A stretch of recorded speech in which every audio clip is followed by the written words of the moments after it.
2003 Saab 9.5 base model that has 320 horsepower to the crank. Let's go.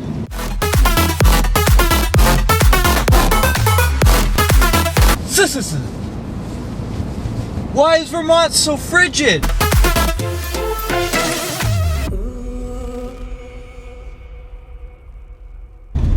You know, the great thing about this car is that in any price range it still rides fairly decently. I actually have Voglin lowering springs on this. It's 2 inches lower than stock, but it still doesn't ride any different than factory. Oh my gosh.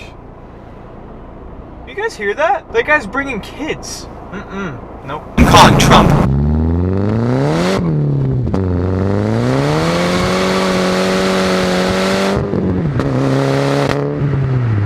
It's about 30 degrees out right now. I can't feel it in this car. It's got leather seats, right? So most people are gonna think, leather seats, wintertime, your butt's gonna turn into a buttsicle, heated leather. You don't get that. You don't get that in 2003 for less than $40,000. This is a base model that has surround sound, heated leather seats, airbags all the way around. It has probably the best crash test rating in the last decade for family sedans, or executive full-size sedans is what it is, you know, as what Wikipedia might call it. This car has a stroked B235E engine. Every Saab from the year 2000 forward runs on a software called Trionic 7. That's when GM wanted to use the blow-upping pistons. The story of Saab goes like this. The 900 came out, the classic 900, or C900 as Saab enthusiasts might call it, came out with a 2-liter and a 2.2-liter engine that is very similar to the engine that's in this car. They didn't really change a whole lot, except for the fuel injection system. They went to Trionic 5. After GMC bought Saab, they had the GM 900. That car sucked. It's ugly, but their engines are so strong. There's people pushing 600 horsepower out of those. Trionic 5 is the very strong cast iron, forged internal engines, right? This engine is a B235. The 5 is the designation of a Trionic 7 engine. Newer might be better, right? Freaking wrong! How about you take all your hopes and dreams, put them in a stocking for Christmas, and throw the stocking in the fire? Oh man, that does not get old. This engine has the weak little itsy-bitsy pistons that GMC was like, that costs too much money to forge them. Why don't we just use ones that crack in half instead? And that's exactly what this engine is. It has crack in half pistons, which is great because it'll keep you from getting arrested for having a 500 horsepower car. Or having a car in general. Oh my gosh, Vermont roads. Really want to know how to blow up one of these engines? You put a bigger turbo on it, which I did. You tune them, which I did. And you put every single bolt on that you can on it, which I did. And just drive it like an ass. Just bang gears like you're driving a Honda, which you shouldn't do. Keep your foot on the floor, no lift shift. Everyone knows somewhat. Wheel spin, wheel spin, wheel spin. Woo! That's 90. Breaking the law, breaking the law. So this is a 2-liter that's been stroked out to a 2.3-liter. A cast iron block, but cast pistons.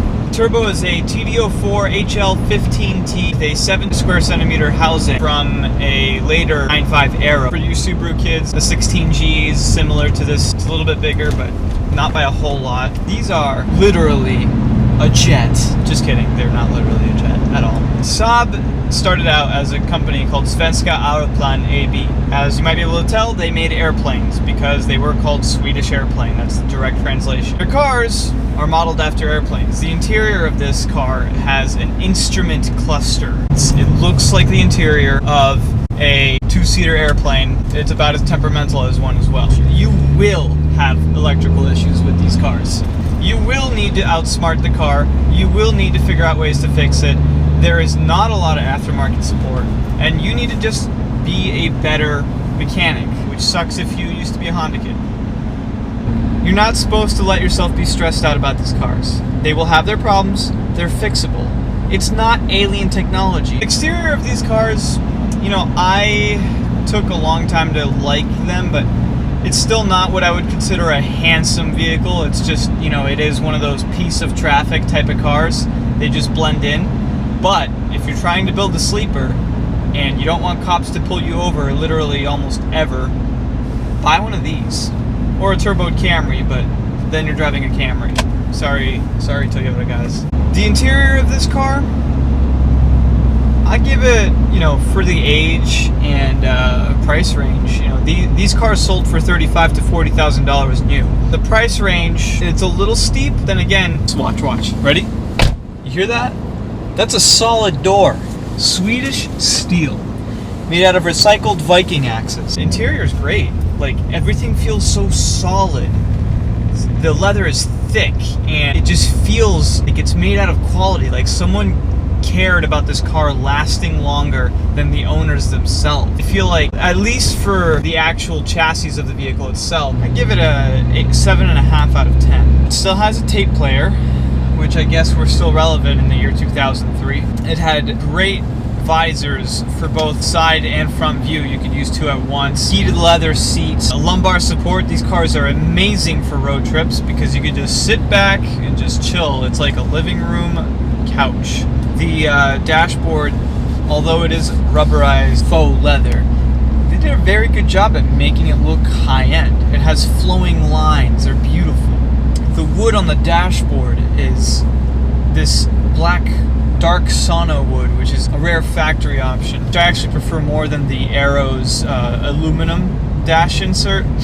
The sound of these engines is kind of like a mix between a regular inline 4 and something that's been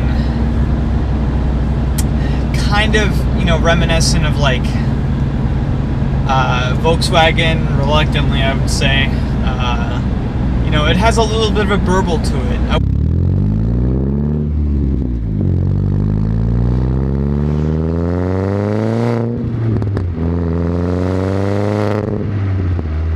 I wouldn't say like a Subaru, but it does have unequal length headers.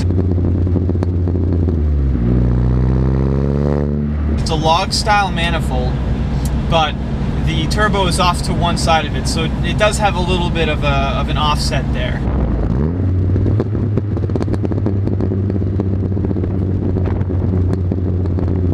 The problem I keep having with newer cars is that this car has spoiled me. I hate this car. It has spoiled me. It is too comfortable and too fast and too good in the winter and too good on the highway for me to feel comfortable spending any more money on a car that's any less than this. Subarus are amazing in the snow, and they can go kind of fast if you spend enough millions of dollars on them. But this car keeps up with my friend's 360 wheel horsepower Subaru. Yes, it is faster than this, but no, it's not a marginally faster car. He'll pull one length on me on the highway. It's funny.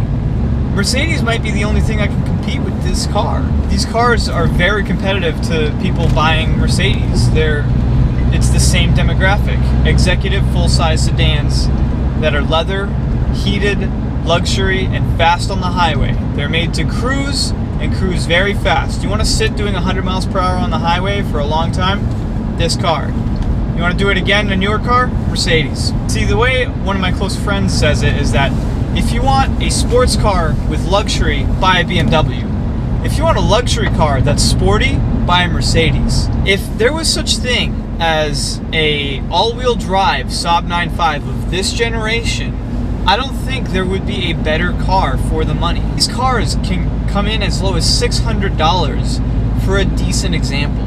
$600.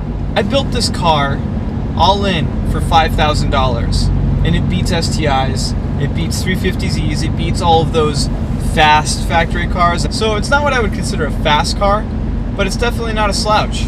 It'll keep up with an Audi S4. This will be an amazing car. This car is going to be less about trying to keep it running and more about if you just maintain it and leave it alone, it will be a great car. I want to fucking pull you, fucking eat fucking dick. Like, I want to fucking bitch slap that motherfucker. Hi, I'm Manny Marvelous, and holy fuck, it's cold outside.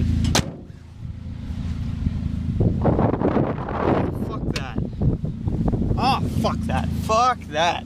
Yo, it's fucking cold.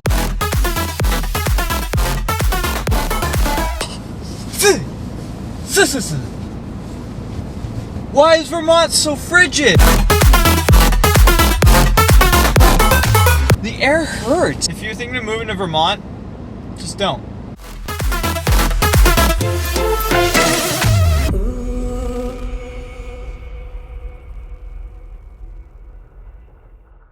Oh, it's painful.